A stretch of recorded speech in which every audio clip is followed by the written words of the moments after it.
I would like to call myself a man with an eye for art. Whatever way to show that off with the art I tend to like on Twitter. But as a music nerd with this keen eye for art that looks good, this top 10 right here is going to show off the top 10 album covers I believe are some of the best looking covers out there. I'm throwing aside the sound bias, even though there's always a 90% chance that most of the records in here are records that I already like, but I can assure you that will be the same case with these 10 albums. Anywho, let's get this review started. Don't let him into his zone. Don't let him into his zone. You just let him into his music nerd zone.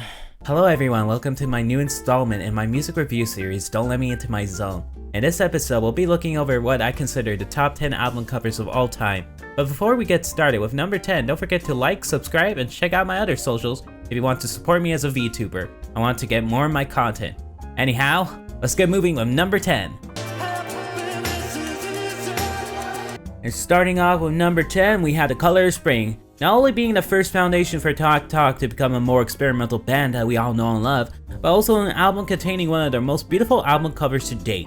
I know a lot of people would say the theme of tropical birds being placed nicely by each other on a tree, for Laughingstock and Spirit of Eden, and they will probably also make the joke that bird destroys butterfly, but the reason I picked this album cover over those two was due to the fact that the many different colored butterflies laid out on the album cover give us a perfect visual representation of the color of spring.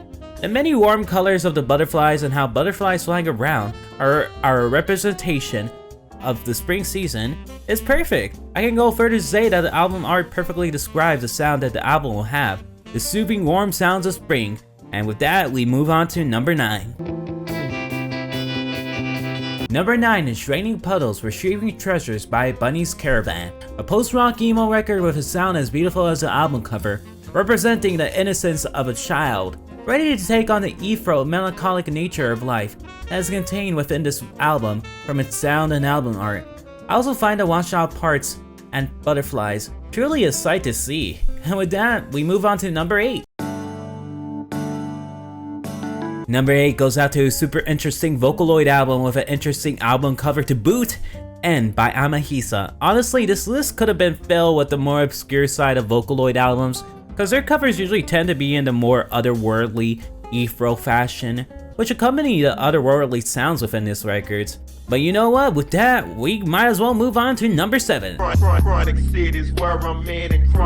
Here we go with number 7, Blackout Dream World, a Memphis rap record where the album art perfectly represents what you're getting into, a dreamlike landscape that creates violence, drug use, and fear. But you can just get this idea from the album's album art, you can also get it from the album itself and the songs. They push this idea to be fact. And with that, we move on to number 6. Scar-Sighted is number 6 on this top 10 list. It's been a long time since this record has come out, but this right here is both my favorite Leviathan record due to the sound and the album art. Just look at it. Something straight out of Lovecraft. And this right here is the case with almost all the records in this list.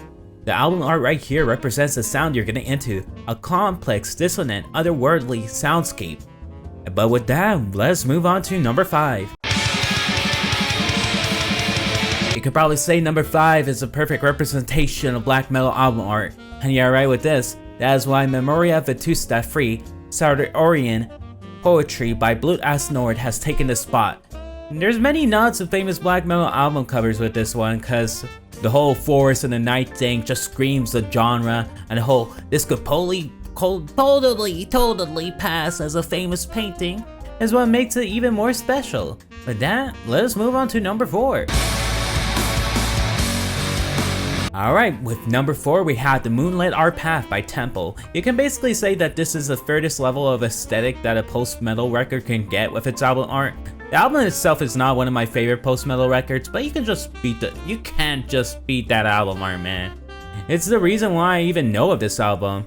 Because first thing I saw, I was like, oh, this is gonna sound great, look at that album art, but you know what?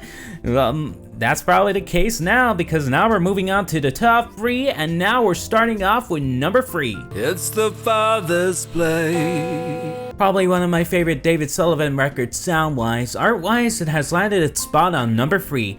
I don't know how to perfectly explain it, but the deer standing alone in this forest of the tree's entrance, well, at a distant shot, represents what this album will make you feel with its sound, a sound where you feel isolated, but the forest itself, even if it may feel a bit ominous by looking at it, there's still beauty inside that Omnicity. But you know what? Now we move on to number 2. Number 2 sometimes falls under the doozy that Scar-Sided does sometimes, with some of the albums coming out with like the band's logo just as the album art. But the album art I know of this record is truly something of a morbid beauty. Just knowing the themes of this record represents the band's experience with death and nearly dying themselves in an accident, leading them to create the journey of the album, representing the journey a soul will take when it's about to leave the world and into the void. Both through the music and the album art is truly a thing of morbid wonder. Anywho, now we move on to number 1. And with that, we have finally reached number 1, the top entry in this list. We have not only my favorite Vocaloid record to date, but also my favorite shoegaze record of all time. The emotions I feel when looking at this album art while listening to this record just makes me feel that Vocaloid, Miku, and her aquatic blue colors really work out with the dreamlike walls of sound that shoegaze can create, especially the ones that you can find for this record. And that concludes this installment of my music review series, Don't Let Me Into My Zone.